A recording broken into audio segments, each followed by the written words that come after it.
On the days before the emperor meant to hold a review, the soldiers showed great eagerness to make themselves tidy and clean up their weapons so as partly to conceal the destitution to which they were reduced. The most imprudent among them had cast off their winter garments in order to load themselves with provisions. However, they all took pride in making a good appearance at the reviews, and when the sun on fine days shone on the barrels of well-cleaned muskets, the emperor felt anew some of those emotions of which he was so full on the glorious day of the departure. The emperor left 1,200 wounded men at Moscow. 400 of these wretches were taken along by the last corps that quitted the city. Marshal Mortier was the last to leave it. At Femenskoye, 10 leagues from Moscow, we heard the noise of a frightful explosion. It was the Kremlin, blown up in accordance with the emperor's orders. Fireworks had been deposited in the vaults of the palace, and all had been calculated so that a certain time would elapse before the explosion. Some Cossacks came to pillage the deserted apartments in ignorance of the hidden fire beneath their feet. They were hurled to a prodigious height in the air. 30,000 muskets had been abandoned in the fortress. In 1 second, a part of the Kremlin was nothing but a mass of ruins. Another part was preserved, and what contributed not a little to enhance the reputation of their great Saint Nicholas with the Russians was that a stone image of that saint was spared by the explosion in a spot where the greatest ravages were made. This fact was afterwards reported to me by a person worthy of belief, who had heard it related by Count Rostopchin himself during a stay in Paris. October 28, the emperor resumed the road to Smolensk, passing near the battlefield of Borodino. Nearly 30,000 corpses had been left on these vast plains. On our approach, clouds of crows, which had been attracted by such abundant pasturage, flew far away from us with horrible croakings. These corpses of so many brave men had a disgusting aspect, being half devoured and exhaling an odor which the cold, already very keen, could not neutralize. The emperor had the march accelerated and went to spend the night in the nearly ruined chateau of Upenskoye. The next day, he visited some wounded who had remained in an abbey. These unfortunates, on seeing the emperor, seemed to recover their strength and forget their sufferings, which must have been horrible, the wounds becoming still more inflamed by the earliest frosts. All these pale, tired faces regained a certain serenity. The poor soldiers, pleased to see their comrades again, questioned them with anxious curiosity concerning the events that had followed the Battle of Borodino. When they knew that we had bivouacked at Moscow, they rejoiced with all their heart, and it was easy to see that what they chiefly regretted was to have been unable, like the others, to burn the finest movables of the rich Muscovites at their bivouac fires. Napoleon ordered that each carriage of the train should take along one of these unfortunates, and so it was done.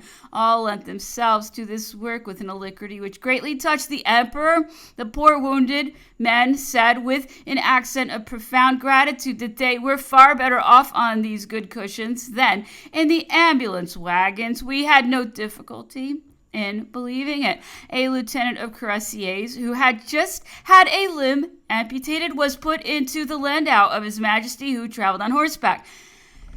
That replies to all the accusations of cruelty so causelessly charged upon the memory of a great man who is no more. I have read, but not without disgust, that the emperor sometimes had his carriage driven over wounded men whose cries of anguish did not touch his heart. All that is false and revolting. Not a single one of those who have served the emperor is so ignorant of his solicitude for the unhappy victims of war and the care he had taken of them. Foreigners, enemies, or Frenchmen, all were recommended to the army surgeons with equal interest. From time to time, frightful explosions would make us turn our heads to look behind us. They were caused by ammunition wagons, which were blown up to save the trouble of bringing them along. as the march was daily growing more difficult. It was painful to think that we were reduced to such a point of distress that we must throw our powder to the winds to save it from the hands of the enemy. But a still more sorrowful reflection occurred to the mind. With every detonation of this sort, the Grand Army must quickly extricate itself from ruin.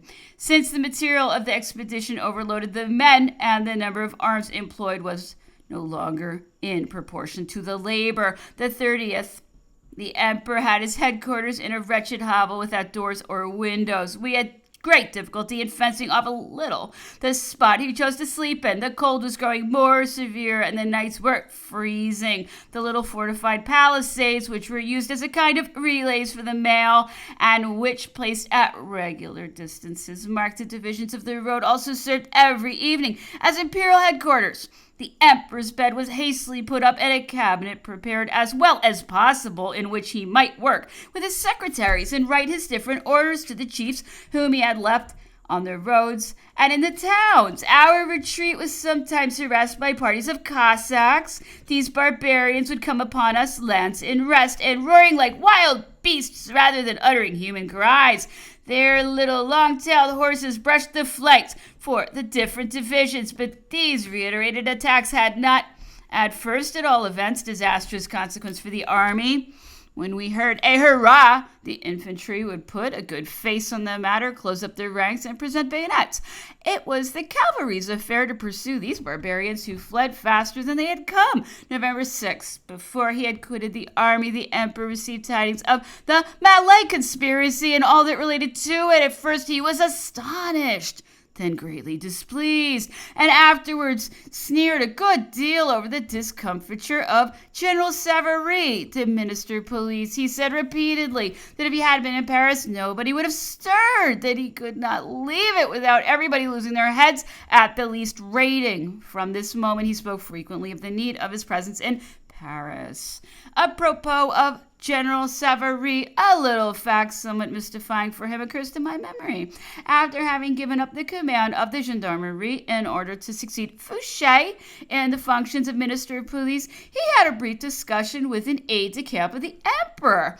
As he threatened his interlocutor, the latter replied to him, "You think you will always have handcuffs in your pockets." November 8, it snowed. The day was gloomy, the cold severe, the wind violent, and the roads covered with sleet. The horses could not go forward. Their worn-out shoes could take no hold on this slippery ground. The poor animals were exhausted. It was necessary for the men to push the wheels in order to lighten their burdens in some degree. In the vigorous breathing that issues from the nostrils of a tired horse, in that tension of the hocks and those prodigious efforts of the reins, there is something that gives to a high degree the idea of force. But the mute resignation of these animals, when no one knows them, to be overburdened awakens pity and makes us repent of abusing so much courage. The emperor on foot in the midst of his household, a baton in his hand, walked with difficulty in these slippery paths, but he encouraged one and another with kindly words. We were full of goodwill.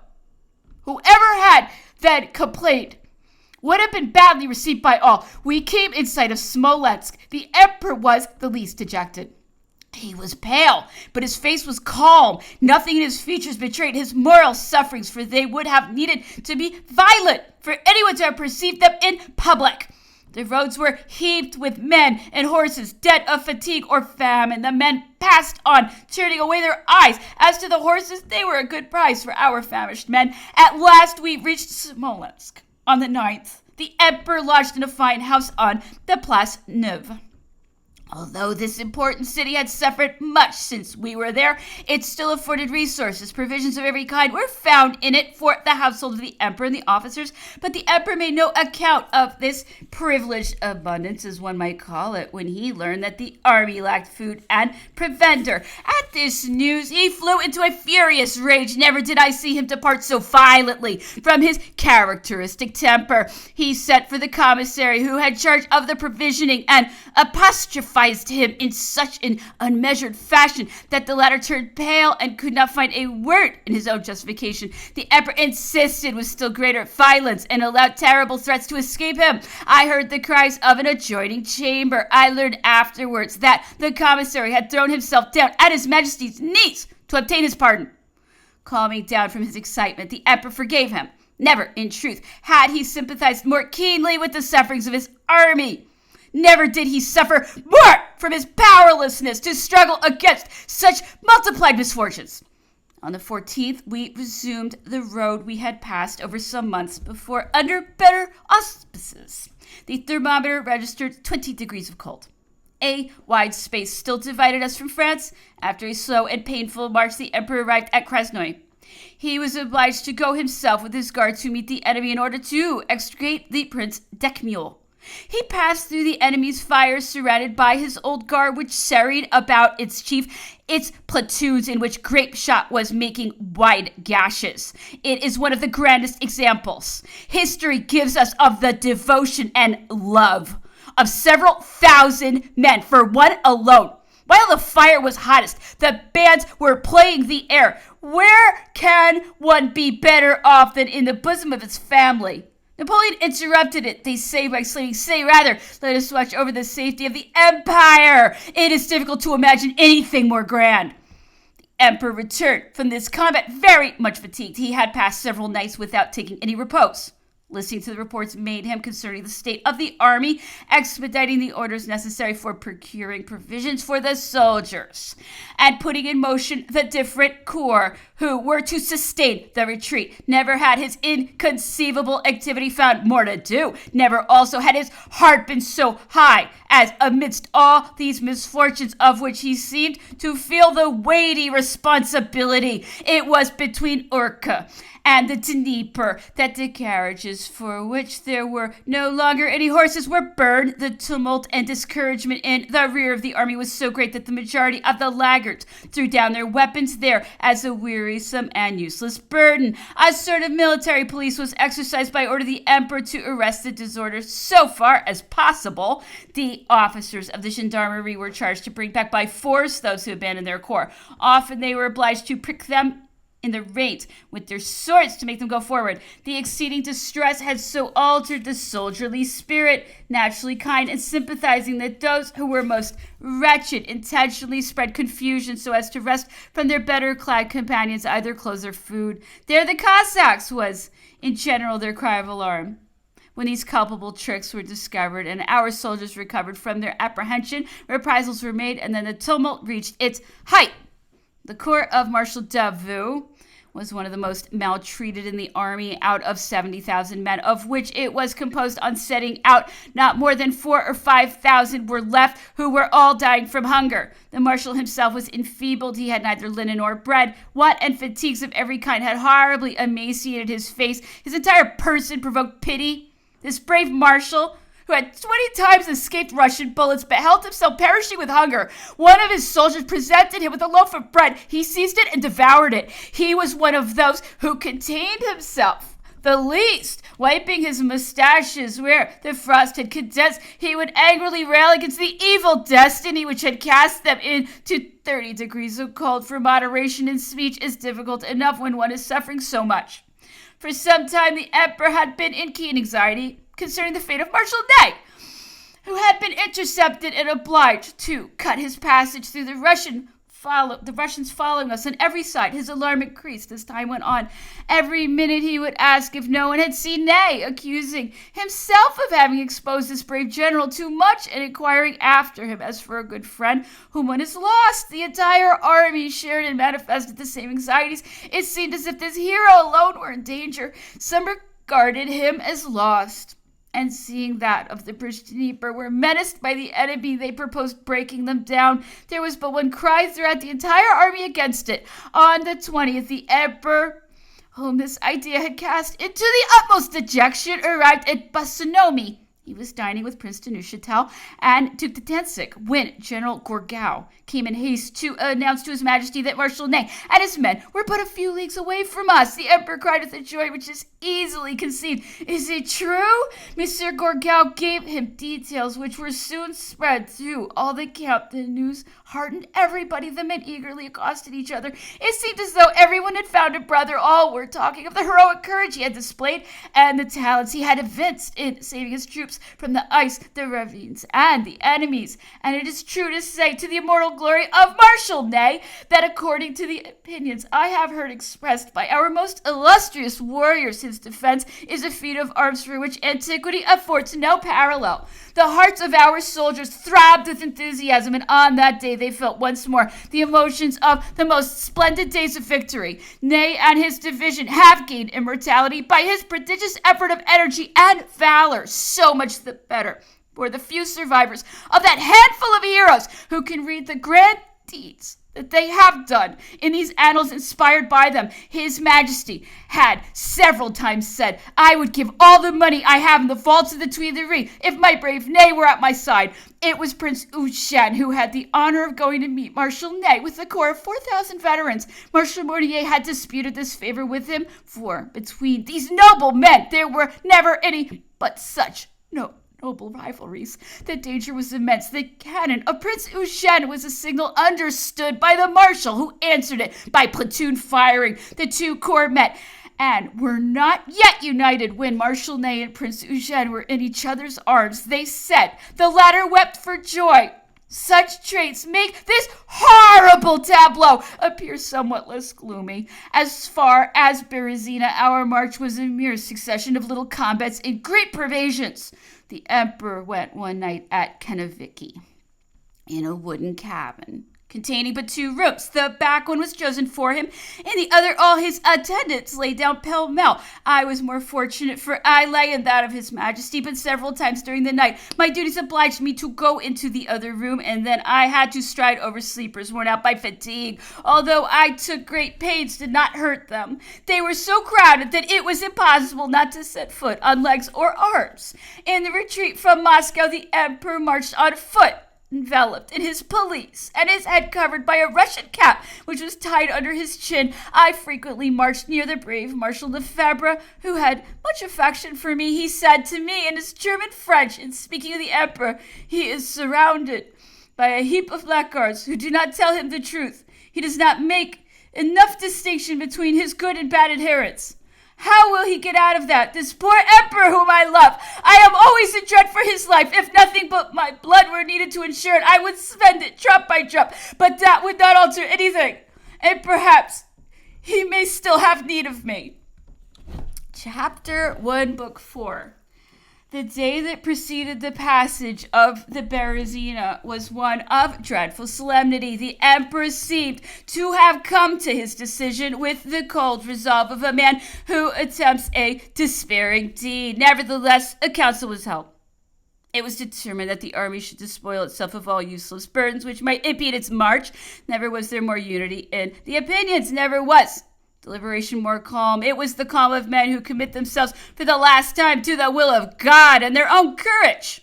The emperor had the eagles of all the court brought together. They were burned.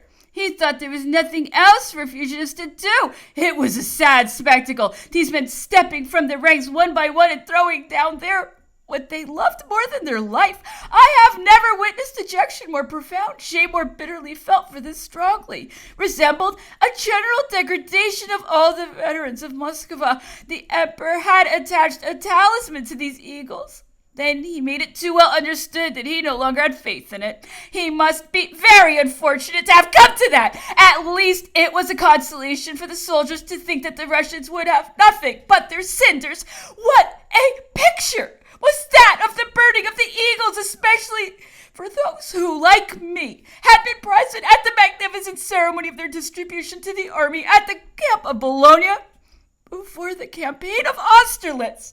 Horses were lacking for the artillery, and at this critical moment the artillery was the safeguard of the army.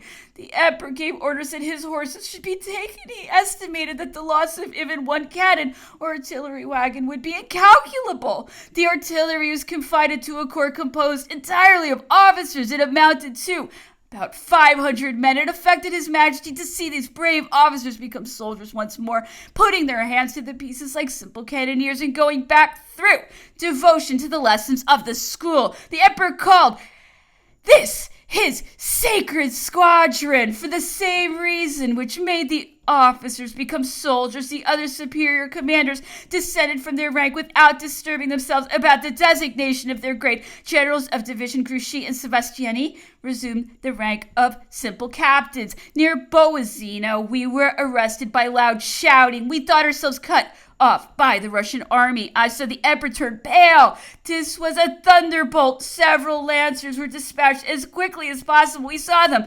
return, waving their flags. His Majesty comprehended the signal, and long before we could have been reassured by the cuirassiers, he said, "I bet that is the victor." So accurately present to his mind were even the possible positions of each corps of the army. Marshal Victor was, in fact, awaiting our passage with keen impatience. It seemed that his army had received some vague tidings of our misfortunes and was therefore prepared to give the emperor an enthusiastic welcome. His soldiers, still fresh and vigorous, at least in comparison with the rest of the army, could not believe their eyes when they saw us in such a miserable condition. The shouts of "Long live the Emperor!" resounded none the less on that account. But when the rear portion of the army began to defile before them, another impression was produced. A great confusion ensued. All those in Marshal's army who recognized any of their companions left their ranks and ran towards them, offering bread and clothes. They were frightened by the voracity with which these wretches ate. Many embraced each other, weeping. One of the brave and kindly officers of the Marshal took off his own uniform to give it to a poor soldier whose ragged garments exposed him naked to the cold, putting on his own back a tattered old infantry coat because he was more capable of resisting the rigors of the weather. If excessive misery withers the soul, on the other hand, it sometimes expands it to its highest point, as one may see. Many of the most wretched blew their brains out in despair in that act, the last which nature indicates to put an end to wretchedness. There was a resignation and coolness that made one shudder. Those who thus assailed their own lives were not seeking death so much as a term to insupportable sufferings. And in this disastrous campaign, I saw what vanities are physical force and human courage, where that moral force which is born of a determined will is non-existent. The emperor marched between the army of Marshal Victor and that of Marshal Oudinot. It was frightful to see these moving masses, sometimes halting progressively. The advance corps first, then those that followed, then the last. When Marshal Oudinot, who was ahead, suspended his march for some unknown time, there would be a movement of general uneasiness. Then alarming speeches would begin. And as men who have seen everything and are inclined to believe everything, both true and false tidings, easily found credit, the fright would last until the front of the army began to move, when a degree of confidence was restored. By 5 o'clock in the evening of the 25th, some trestles had been fixed above the stream, constructed of wood beams taken from Polish cabins. It was rumored in the army that the bridge would be finished during the night. The emperor was much annoyed when the army deceived itself in this way, because he knew that people grow much more quickly discouraged when they have indulged in vain hopes.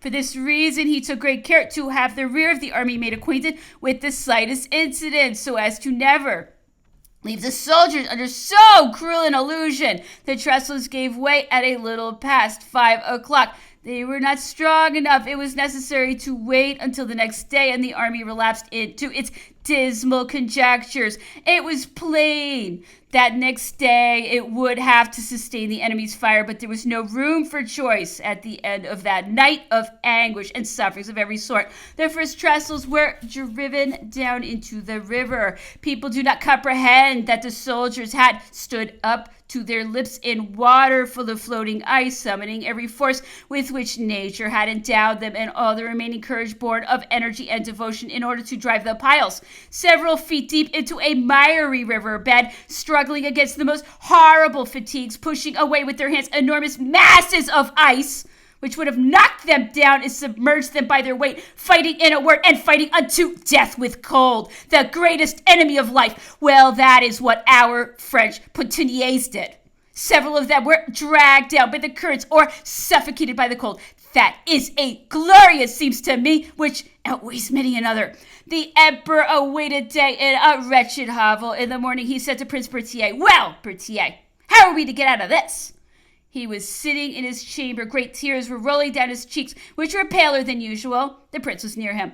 but they exchanged very few words. The emperor seemed overwhelmed with sadness. What was passing in his mind? I leave to the imagination. It was then that the king of Naples spoke frankly to his brother-in-law, entreating him in the name of the army to think of his own safety, the peril of being so imminent. Some brave Poles offered to form the escort of the emperor. They could go further up the Berezina and reach Vilna in 5 days. The emperor shook his head in a sign of refusal, but said nothing. The king understood, and there was no further mention of it. In great misfortunes, the least relief is doubly appreciated 1,000 times. I have observed this in the case of His Majesty and his unhappy army. On the banks of the Berezina, when the first supports of the bridge had scarcely been thrown out, Marshal Ney and the King of Naples rode up at full speed towards the emperor, shouting that the emperor had abandoned his positions. I saw the emperor, quite beside himself and unable to believe his ears, run at full speed to look in the direction which Admiral Chinichef was said to have taken. The news was true. The emperor, transported with joy and out of breath with running, exclaimed, I have tricked the admiral. This retrograde movement of the enemy, when he had so good a chance to crush us, was not easy to comprehend, and I do not know whether the emperor, in spite of his apparent satisfaction, was very sure about the happy results which were to accrue to us from this retreat. Before the bridge was finished, some 400 men were partially transported from the other side of the river on 2 memorable rafts, which they could with difficulty steer against the currents. From the shore, we saw them greatly shaken by the great pieces of ice which clogged the river. These masses would come to the very edge of the raft. Meeting an obstacle, they would stop for a while and then be drawn underneath those feeble planks and produce horrible shocks. Our soldiers would stop the largest ones with their bayonets and make them deviate insensibly beyond the rafts. The impatience of the army was at its highest pitch. The first to arrive on the other bank were the brave Monsieur Jacqueminot, aide-de-camp of Marshal Oudinot, and Count Predietsky. This was a brave Lithuanian whom the emperor greatly liked, especially when he shared our sufferings through fidelity and devotion. Both of them crossed the river on horseback. The army uttered shouts of admiration on seeing that its leaders were the first to give the example of intrepidity. There was, in fact, enough to disturb the strongest minds. The current forced the poor horses to swim obliquely across, which doubled the length of the passage. Then came the masses of ice, which strike against their chests and sides, inflicted piteous gashes. At 1 o'clock, General Legrand and his division blocked up the bridge constructed for the infantry. The emperor was on the opposite side. Several cannons got entangled in each other and stopped the march for an instant. The emperor sprang onto the bridge, put his own hands to the teams, and aided in freeing the pieces. The enthusiasm of the soldiers was extreme. It was to shouts of "Long live the emperor!" that the infantry landed on the other shore. Not long after the emperor learned that General Portneau had laid down his arms, he was keenly affected by the news and broke into somewhat unjust reproaches against the general. Later on, when better informed, he did full justice to the claims of necessity and despair. It is fair to say that this brave general did not take such an extreme step without having done all that a courageous man could do in such circumstances. It is permissible for a man to reflect when he can do nothing but allow himself to be killed to no purpose. When the artillery and the baggage were crossing, the bridge was so thronged that it broke. Then ensued that retrograde movement which crowded back in horrible confusion the whole multitude of stragglers who were advancing like driven cattle behind the artillery.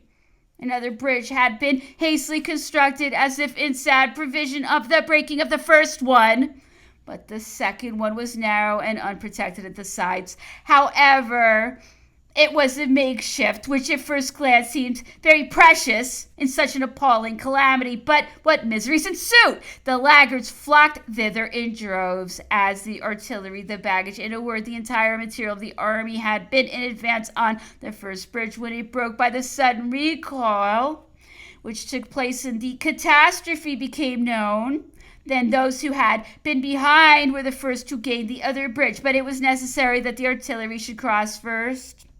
It pressed forward then with impetuosity towards the only way of salvation which was left. Here the pen refuses to describe the scene of horrors that took place.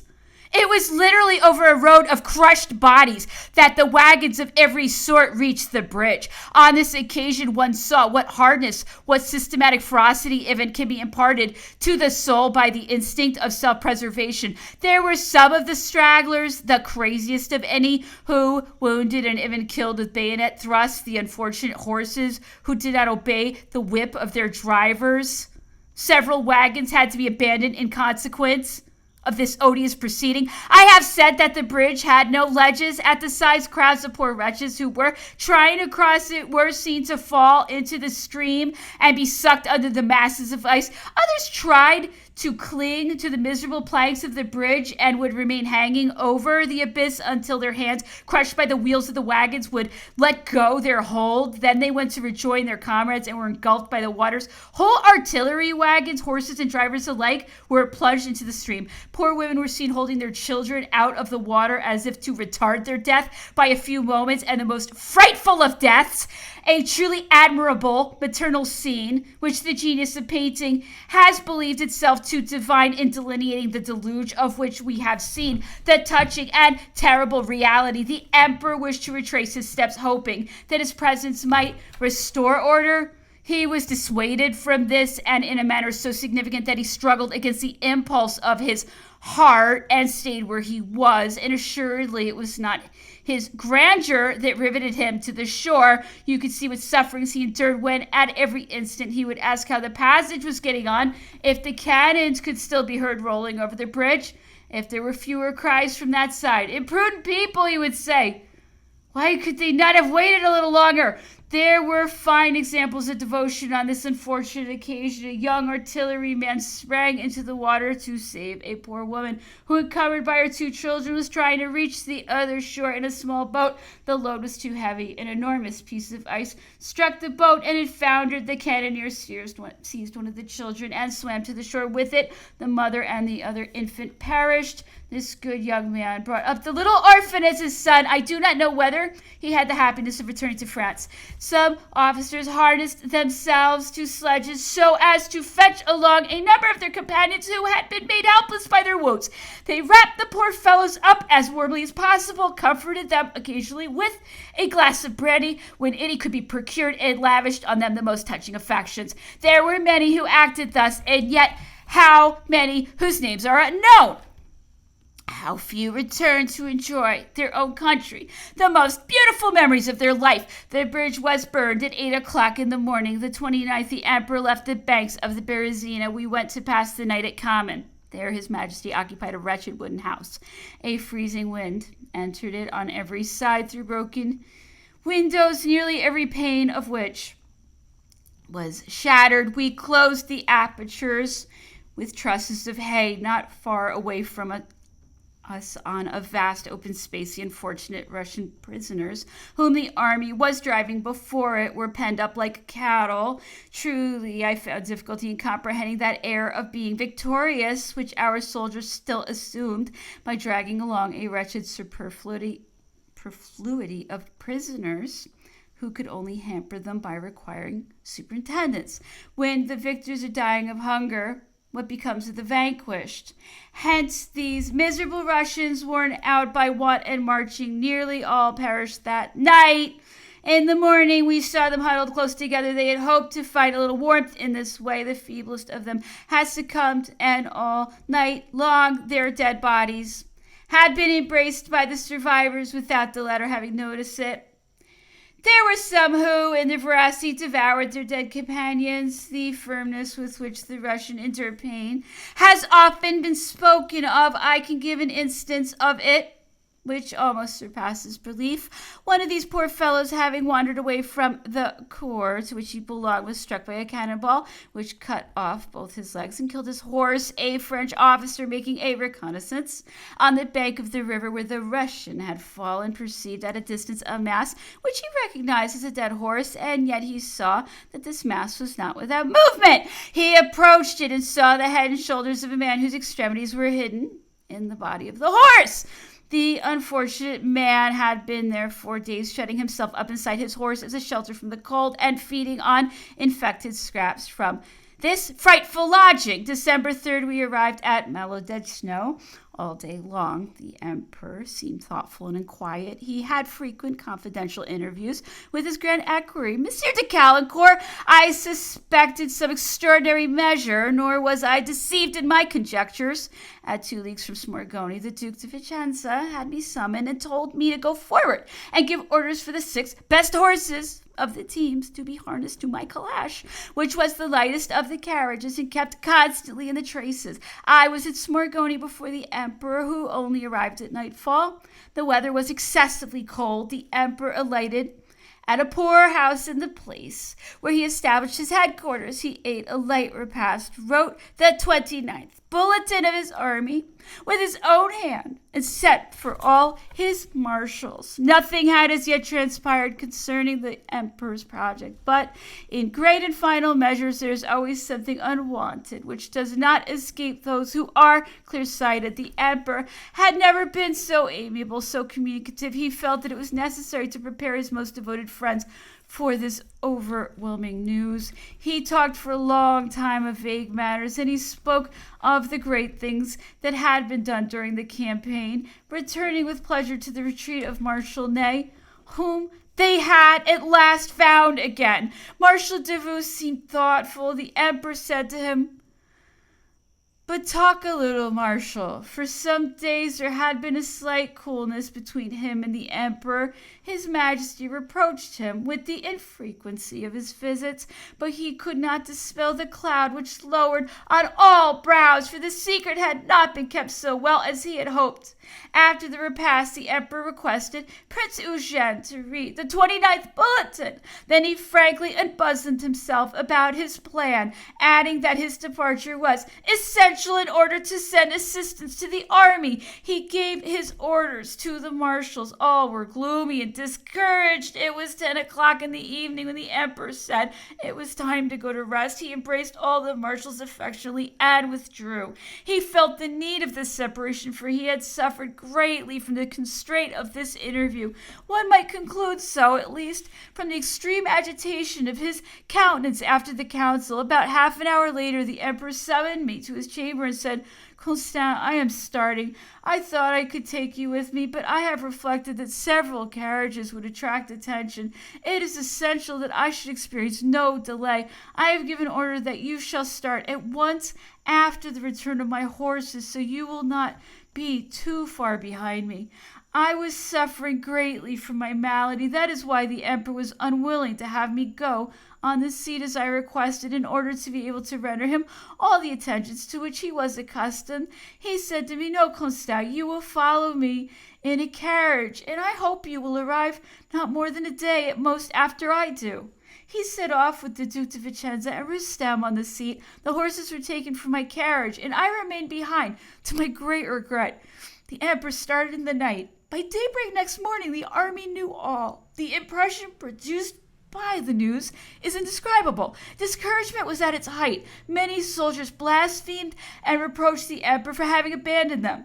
There was a universal cry of malediction. Prince de Neuchâtel was in great anxiety, and asking everyone if they had heard the news. Although he must have been the first to receive it, he feared lest Napoleon might be taken by the Cossacks, for he had an insufficient escort, and if his departure were known, no doubt great efforts would be made to capture him.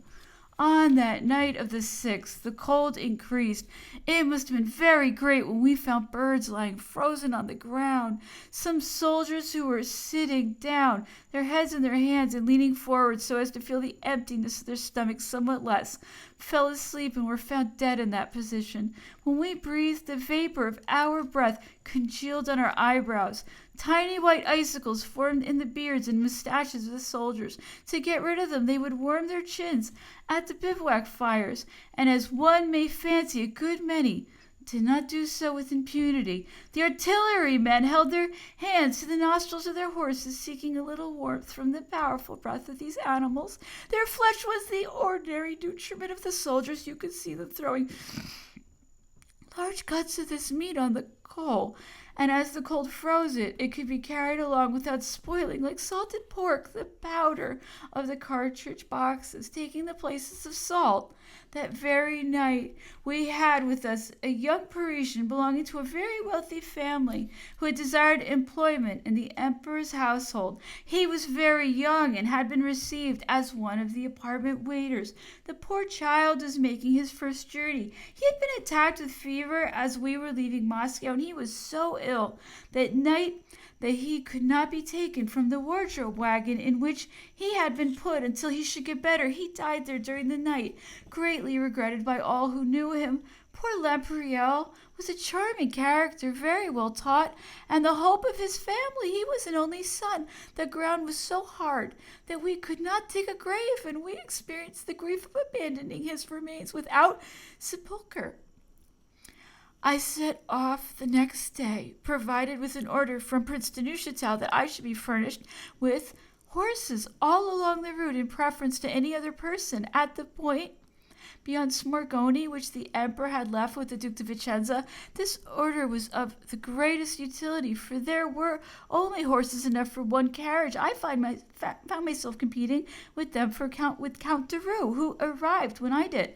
I need not say that, but for the emperor's order to rejoin him as soon as possible, I could not have availed myself of my right to take precedence of the intendant general of the army. But, commanded by my duty, I showed Prince de Neuchâtel's order to Count de Roux, who, after examining it, said to me, "That is right, Mr. Constant, take the horses, but I entreat you, send them back to me as soon as possible." How disastrous was that retreat! After many pains and privations, we arrived at Vilna. It was necessary to cross a long and narrow bridge to enter the city. The artillery and baggage wagons so obstructed the space as to prevent all other vehicles from passing. It was all very well to say, "Service of the emperor." We were received with maledictions. Seeing that it was impossible to advance, I alighted from my calash and saw Prince D'Arenberg, an orderly officer of the emperor, in a pitiable condition. His face was distorted, his nose, ears, and feet were frozen. He was sitting down behind my carriage. I was heartbroken. I said to the prince, if he had acquainted me with his distress, I would have given my place. He could scarcely answer me. I supported him for some time, but seeing how urgent it was for both of us to go forward, I concluded to carry him. He was slight, supple, and of medium height. I took him in my arms, and with this burden, elbowing, pushing, hurt, and hurting, I at last arrived and deposited the prince at the headquarters of the King of Naples, advising that he should be given the care demanded by his condition, after which I looked out for my carriage. We lacked everything. Long before reaching Vilna, the horses being dead, we had received orders to burn our carriages with all they contained. I lost considerable in this journey. I had made several costly purchases. All were burned with my effects, of which I had always a great quantity on my journey. A large part of the emperor's effects were burned in the same way. A very fine carriage belonging to Prince Berthier, which had just arrived, had not yet been used, was also burned. 4 grenadiers were stationed at each fire, who with presented bayonets were to prevent anyone from taking what must be sacrificed. The next day, the carriages which had been spared were examined to see that no luggage of any sort was left in them. All I was able to keep were 2 shirts. We slept at Vilna, but the alarm was given early the next day. But the Russians were at the gates of that city. Frightened men arrived shouting, "We are lost!" The King of Naples, rudely awakened, sprang from his bed, and in an instant orders were given that the service of the emperor should set off at once. I leave to the reader's imagination the confusion that all this occasioned. There was no time to make any provision. We were obliged to start without delay. Prince D'Arenberg was put into one of the king's carriages, with whatever could be procured for the most pressing needs. Hardly had we left the city when we heard loud cries behind us and discharges of cannon, accompanied by quick volleys and musketry. We had to ascend a mountain of ice. The horses were fatigued. We made no progress. The treasure wagon was abandoned, and part of the money was stolen by men who, 100 paces further on, were obliged to throw away what they had taken in order to save their lives.